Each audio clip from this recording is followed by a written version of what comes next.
Hey folks, Brian Blessing in Las Vegas for VegasInsider.com. We're talking PGA Tour, the Memorial, back-to-back weeks at Muirfield Village. And boy, tough act to follow, high drama. You had Justin Thomas, 3-shot lead, a couple holes to go. Spits the bit, Morikawa gets him to the playoff. Justin Thomas makes a bomb, and then Morikawa pours one in on top of him, and Morikawa finds a way to win the event. Now, they're coming right back. Morikawa's at 22-1. Justin Thomas is at 11-1.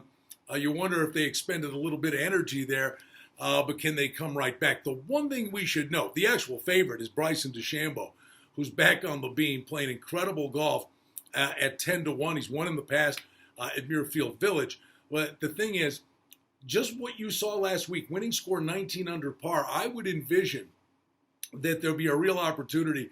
The winning score here is much lower than that, or higher, I guess would actually be the word. I'm thinking something in the 13, 14-1 under par range would win this event, because I think they're going to change the tee boxes. I think the pin selections will be much more penal, and I think the rough will be even higher. So will the cream rise to the top? Tiger Woods coming off the shelf, great overlay price, 28-1. He's won the Memorial 5 times. And the bottom line with Tiger, yes, he hasn't been seen for quite a while, but what we have seen from him is he's hitting fairways off the tee, and you have to play from the short grass. That's why I look at a crazy price. But Brendan Todd is number 2 in driving accuracy, had 2 wins on his resume, and had a real shot to win a third, and he's 175-1. That's a crazy number.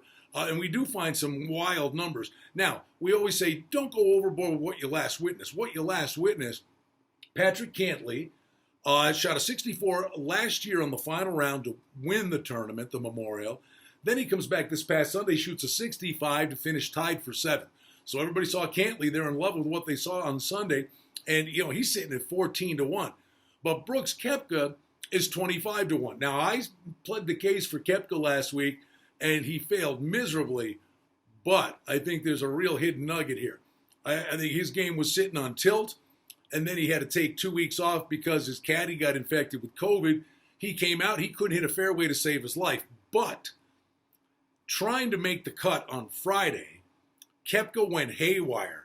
He birdied number 9, and then he birdied 5 holes on the back 9. He birdied 6 of his last 10 holes on Friday, clearly figured something out. Well, he missed the cut, but a guy that was in the 14-1 range last week is now 25-1. I think, be forgiving, I think Brooks Koepka could absolutely bounce back in a very big way here. And Nicklaus is going to set this thing up. It'll be akin to a U.S. Open, and that's where we know Brooks Koepka thrives. Overlaid price, Daniel Berger. Coming back off the shelf, this guy's 40-1. All Patrick Berger's done in his last 4 tournaments, 5th at Pebble Beach, 4th at the Honda Classic, won the Charles Schwab, 3rd in the RBC Heritage, and he's still got this ridiculous streak going of rounds under par, yet they thumb their nose at him. Some grenade prices for you. Rory Sabatini, we played last week, gave us a run for our money at back-to-back Eagles in his opening round. He likes this course. That's a big number at 110-1. Jason Day, we thought, with the home course edge, played well, tied for 7th. 70-1 last week, down to 50-1 this week. But I think, DeChambeau is going to be real interesting to watch off the shelf again. Tiger coming back in. You look at this field with everybody eyeballing now the FedEx Cup playoffs. Nicklaus is going to have this course souped up. These greens are going to be like kitchen floors. It's going to play, I do believe, an awful lot harder. Tiger's interesting. Koepka is an overlay. Berger, I think, is an overlay. I think you could look long and hard at guys like that. And long shot plays, Sabatini and Brendan Todd.